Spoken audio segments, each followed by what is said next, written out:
going to get posted out tomorrow. Completely lost the track yesterday. I thought yesterday was Thursday, so I was in a proper old panic about getting these done and filmed when I had to do Mulberry yesterday. Not Mulberry, Manx Lohan yesterday for video. So yeah, this is this colour thing. Now nobody ever knows what the colour things are for this year. They know what the breed is that I'm going to be using, but they don't know what colour it is. So it's a really nice surprise when it turns up at their homes. And the only person that knows what the colours are going to be is Heather over at Flame Itch. You can find her on Instagram. She is in collaboration with me. So the next, I think I've got 9 months left of this year's theme, so going up until July next year, and helping me create stitch markers that are complementary to my bats. So on that note, we have got these gorgeous sunflowers and this teal can. So I've got the grey and I've got the yellow for the sunflower, and then that is actually like a tealy green flame, and then there's the brown, which the brown I've ended up going with Untitled Chapter. I love this wool, it's so lovely and soft, really really nice. And I actually did a skin test yesterday with this, and I did it underneath my laptop and the sleeve about 11:30 yesterday morning, and it was still there, and completely forgot it was there all day long. And I think it was about 6:30 last night. I felt like a slight itch on my skin, and it was, I remembered I'd left the wool in there.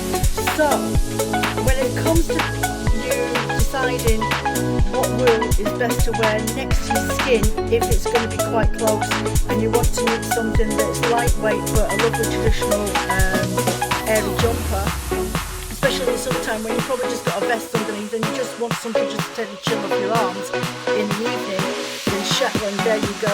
I have got, as many of you know, fibromyalgia, and I've got really bad skin sensitivity to touch on my skin, and this didn't bother me. So that was, I have this tuck up sleeve in the t-shirt, like a granny with a snapback up the sleeve, for at least 7.5, maybe 8 hours yesterday, and it didn't bother me at all. Completely finished it was there. So I'd be quite happy wearing this next to my skin. Really lovely though. So yeah, so the brown on the picture is going to be represented by the Shetland Mulberry, and then I have got Shetland teal, so there, which represents in the background, and then I have got some Shetland in a teal grey, perfect, a little bit darker than the picture, but it works really well with the colours. You don't want something too light, otherwise the bold colours are going to completely swallow it up. But when you're spinning up the wool, you're going to get lovely contrasting colours throughout there. Then I've gone for a Shetland corn in the yellow. Also with that, I decided I wanted this bat to be textured as well as a little bit shiny because of the metal on the tin. There is a shine on there, so I wanted to add in some shiny texture. So I've gone with my trusty old Mulberry silk. I love Mulberry silk, but I think it makes a really lovely contrast to fibres like Shetland that aren't shiny. They're quite a dull, muted colourway, but it just adds a little bit of pizzazz. So there is an olive green in there, and I didn't want the over green to be too much, and believe it or not, olive green's really quite an overpowering colour. Maybe it's because of the yellow undertones that are in there, but it's really, it can be very dominant is the word I'm looking for. And then I've gone for a pewter, I think that's actually bamboo, a pewter bamboo, and a green mulberry silk, olive green mulberry silk. But in the picture, there's obviously the leaves in the background in here, and I wanted to capture the greens, but I wanted the yellows to pop out on top. So when I'm layering, I've got this lovely woodland green, and that's in Shetland as well.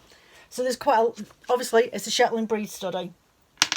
Then I've gone for wildflower sari silk, because there's loads of different colours in there, and there's some darker colours, and I wanted to obviously represent these little darker spots that are inside the sunflower head where the seeds are. What else have I got? Oh, I've picked out some hand-dyed mulberry silk. I dye these all up in batches once or twice a month. So hand-dyed mulberry silk, and I think that might have been a moss green. that I've dyed that up in, and some hand-dyed woolly neps. Yes, there is somebody, Jean, you're out there, you hate neps. These are popping neps, or popping candy neps. But the way that I'm blending this up, this should be captured and you shouldn't lose too much. So you just have to get your tweezers and pull them out if you don't like it, Jean. Tough luck. So yeah, so these are all hand dyed. They're actually from a succulent dark and light range that I did a couple of months ago on my website, and I had some left over and I thought, well, I want to add texture into this blend, so you get a tweedy spin on the wool.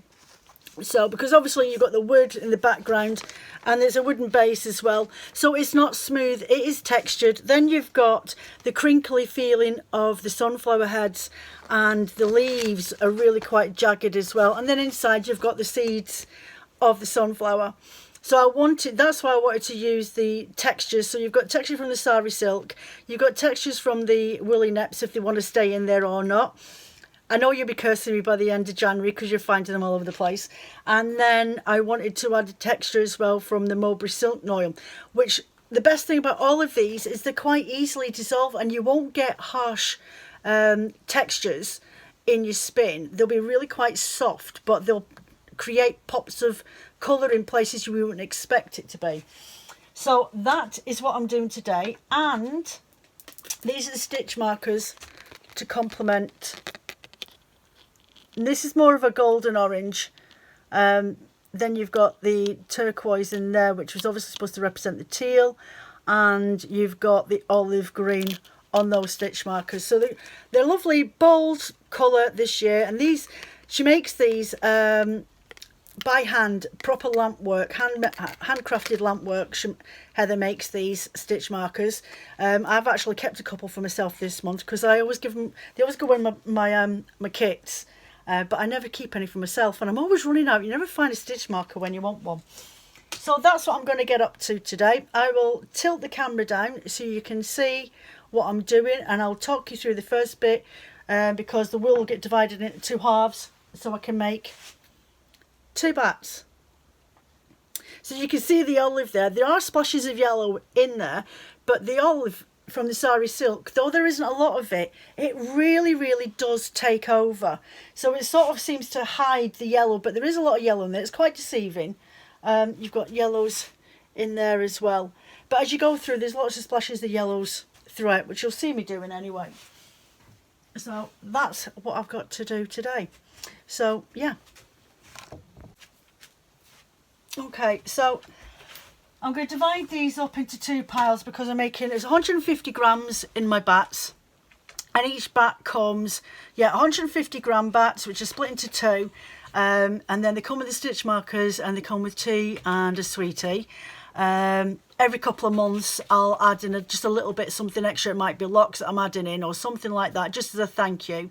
So yeah, so what I do is I weigh up my wool, and then I'll split them into two groups so that I remember that that's my limit for each bat blend. So I'm going to stick that there, and I'm going to split this one so it's already split for me to do in a sec. And then I've got another one here, and get that split. And then I've got the grey, so I'm just going to split that in half, and then split it in half again and throw that in my box there, and keep those ones to one side. Then I've got the teal, so I'm going to split the longer one of those and the shorter one of those, and then literally, this is literally all I do. I just split them into little groupings, so the prep's already done, so I can get straight on to the next bit. And then the lovely forest green. Now, it does complement it a lot. All these colours, they do really well together. You wouldn't think green would, I know green's in the teal blue, but sometimes when you look at colours, you're like, oh, that's never going to go. But they do. They complement each other. Definitely. Especially when you've got undertones of colours. You've got to think about how the dye pigments are made. Especially if you're doing dyeing and your pot splits. Your dye stock splits on your wool, and you end up seeing colours that you never even knew were in there. Like some dyes, especially the black range, especially the black, dyes from different companies will have different colours underneath. So some are made with a blue base, some are made with a purple base, and some companies do it with a red base. So if your colour splits, or you see a warming hue to the base of a black, then there's probably been a red pigment added in there for depth. So I'm just going to split these. I've got these. That's the mulberry and oil. So I'm just putting them to one side. And then I have cheated a little bit. I have got a merino with a slight bit of stellina in there. There's not a lot. There isn't a lot, but I just like the colour because I wanted it to build up the teal background. There we go. You split those.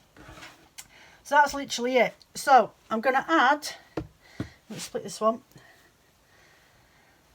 Going to add my first layer of Manx, sorry, not Manx, Shetland Theme.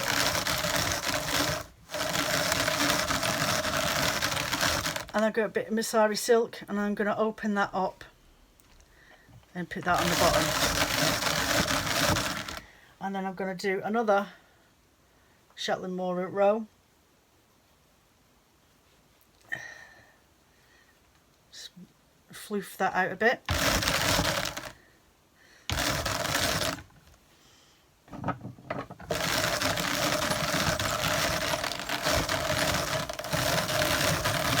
Okay, and then that piece of sari silk that I had to one side, I'm going to put that in there.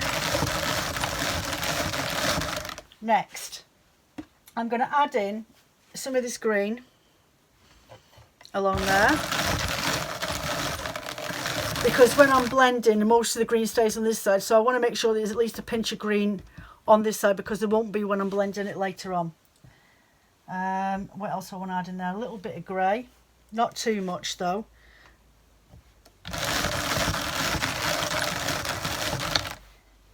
And then spread out the teal.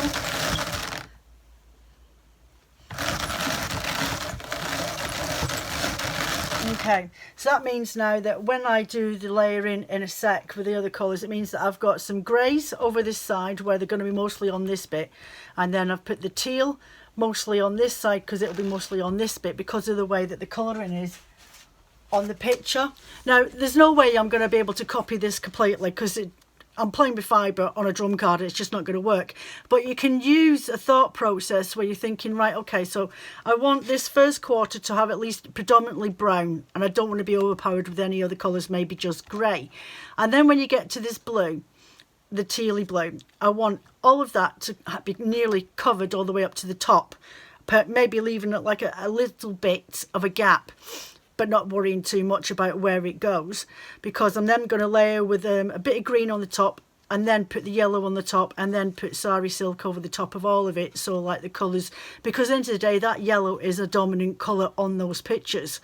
So yeah, that's why I've done that, so that there's bits of colours throughout the blend in places where they're not going to be on the next two layers. So hopefully you followed me on that one. So what am I going to do next? I am going to split my brown, and I'm going to get a bit of this green, olive green, and I'm just going to blend that through, and I'm going to get some of this pewter bamboo and blend that all the way through, and then get some of my mulberry silk and spread that along, and then some of these popping bits, and leave the rest there for that other side, and then start my colour layering.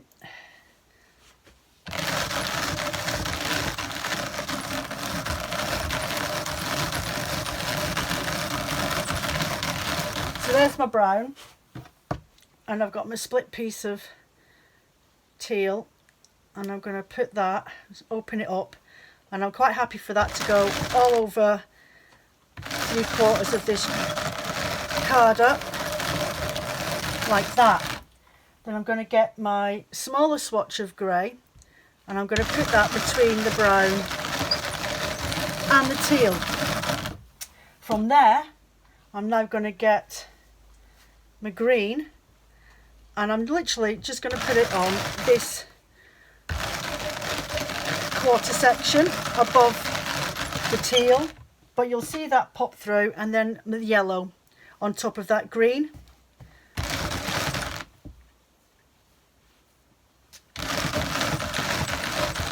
There we go. A dash of sari silk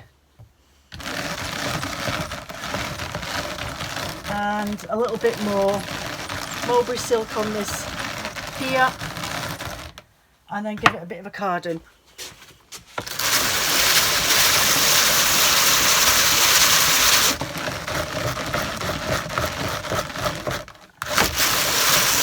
Try and catch some of those. So I'm going to repeat the process. I'm just going to get this green and I'm going to let it traipse over and catch the edge of that yellow there.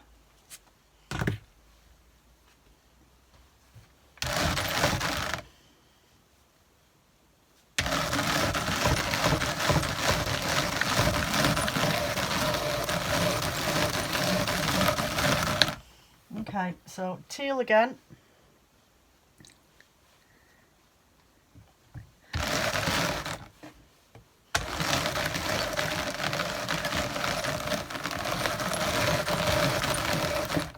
Add my green.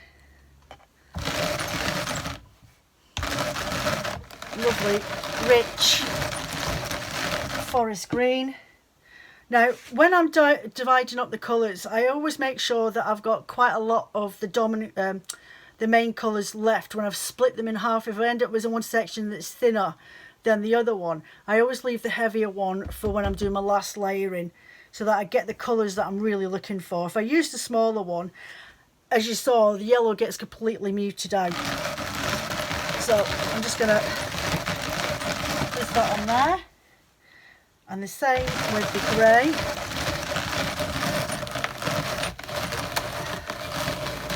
I'm going to give that a little bit of a carding because it's getting a bit tough.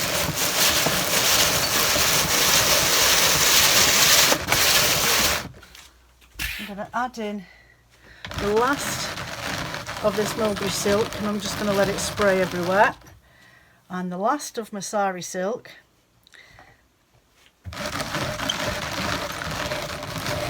Dominantly on this top section and a little bit going on to that side.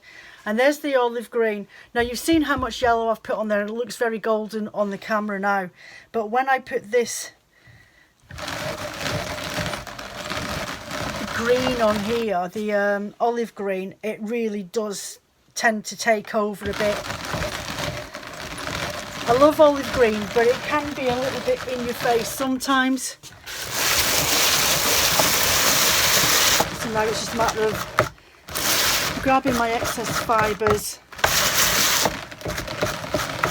and getting them just to behave a little bit and go into place. So take this one off.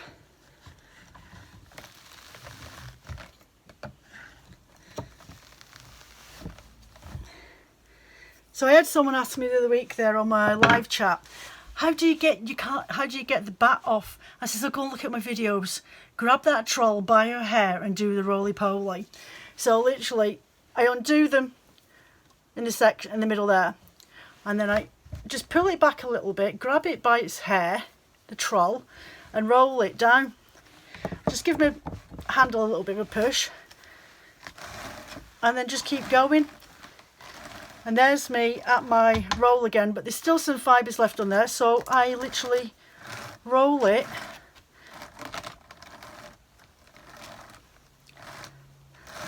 all the way around it twice. I can't do that where some people when they're using the drum carders, they do the doffer and take the sections off, and they literally just pull the fibre off the drum carder, and I've never understood that. For me, it's like, it makes more sense just to roll it over and then you can get a hold of it. It's just, for me, that is just easier. I'm always scared that I'm going to rip the bat into sections if I pull it off like that. So there we go. So that's one done.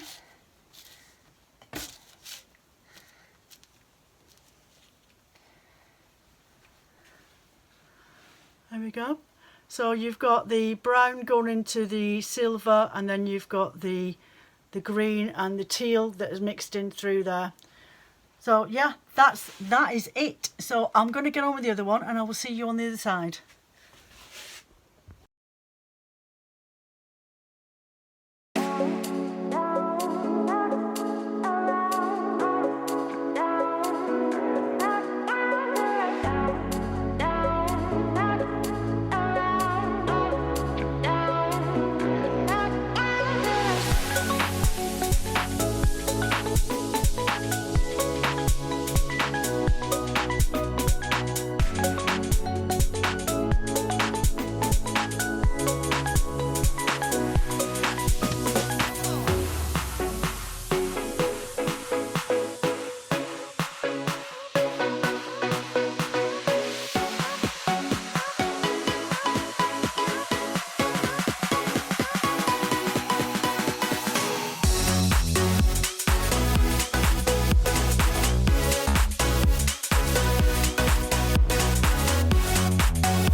for this November, and it's Shetland theme, and the colour theme is teal with sunflowers.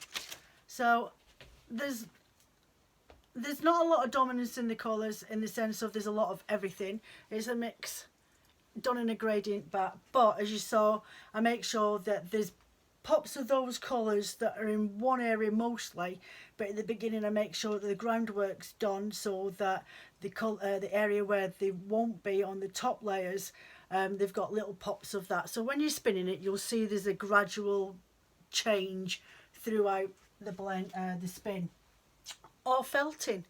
I mean, that's ideal, that one, if you're doing felting, because one of my customers that buys my Batty clubs is a felter, and that's definitely a good one to start on if you want to do wet felting or needle felting backgrounds or something like that, a bit of landscape, little patches and things, or woodland imps, who knows. So next month, Batty clubs are open now for December, and next month I'm doing Rambouillet. Already got the stitch markers, the colours are all ready. I have got them, the stock coming today, or tomorrow, sorry, for next month. So I will be getting them dyed up over the next week, because I send out my Batty clubs early on the 10th of December. Orders close on the 10th of December for Batty clubs for December, and I send out on the 15th of December so that I catch that time before Christmas, because I would normally send them out on around about the 24th, 25th of the month, and that's Christmas weekend or Christmas time. So I won't be able to get to the post office, it will be shut. So I like to get them sent out. So if anybody would like this December's Batty Club, go over to the website, or you can message me. I'm quite happy to take payments via PayPal and send you an invoice. Otherwise, go to the website, and in the menu box on the top, my right hand side, top right hand side of the screen, there's 3 little lines, and that's the menu drop down box, and you'll find a load of categories for different items that I sell on the website instead of going through the entire shop. And on there I'll have plans and pricing. Plans and pricing is where you'll find the Batty Club subscriptions. I do have them listed on the shop, but you can't pay for it there. Otherwise you'll get charged postage, and it's £21.50, and that includes postage for 150 grams with a stitch marker, tea and a sweet, which is an absolute bargain, because I've seen other ones out there, and they charge about £22-23 for a little bit less than what I do, and they're still including postage. So mine is all included in that one price. You can subscribe for 1 month payment, 3 months payment, so it'll come off the same day that you set up the payment for 3 months. I have also got 2 larger plans, which is a 6-month plan. So you're actually only paying for 5 bats, but you get 1 free. And there's a year plan. You'll pay for 10 bats, and you'll get 2 free. And that includes all your postage and everything else, and you never have to worry about it. It'll turn up anywhere between the 25th to the 30th, depending on your postage system at the time and where you live. But unfortunately, it is only open for the UK, because it's just too much hassle, and the amount of money that charge for international posting overseas for Batty Club is just ridiculous. It is silly money for something that is only 150 grams. So I only have it open for UK clients only, and that's like Northern Ireland, Southern Ireland, the Out Hebrides, Orkneys, Shetlands, wherever you are in the UK, it's exact same postage. So yeah, thank you very much for watching. I hope this blending event was useful to you. I shall be doing my live chat at the weekend, Saturday, hoping to get onto YouTube to do it, but I'm not going to put any money on it. It'll more than likely be Instagram, but if you go onto my Instagram account, you can actually click for alerts when I'm live. Trying to think, what am I doing for my videos next week? I'm not quite sure yet. Haven't made up my mind. I've got other bits and pieces that I need to get on with, and I've just had material turn up, so I need to go and get my sewing machine out, and I've got a dyeing lesson tomorrow with a client, so I will think of something. Definitely think of something anyway. Might do a blending video, might do a storyteller video, who knows. So you take care of yourselves, and I will see you next week.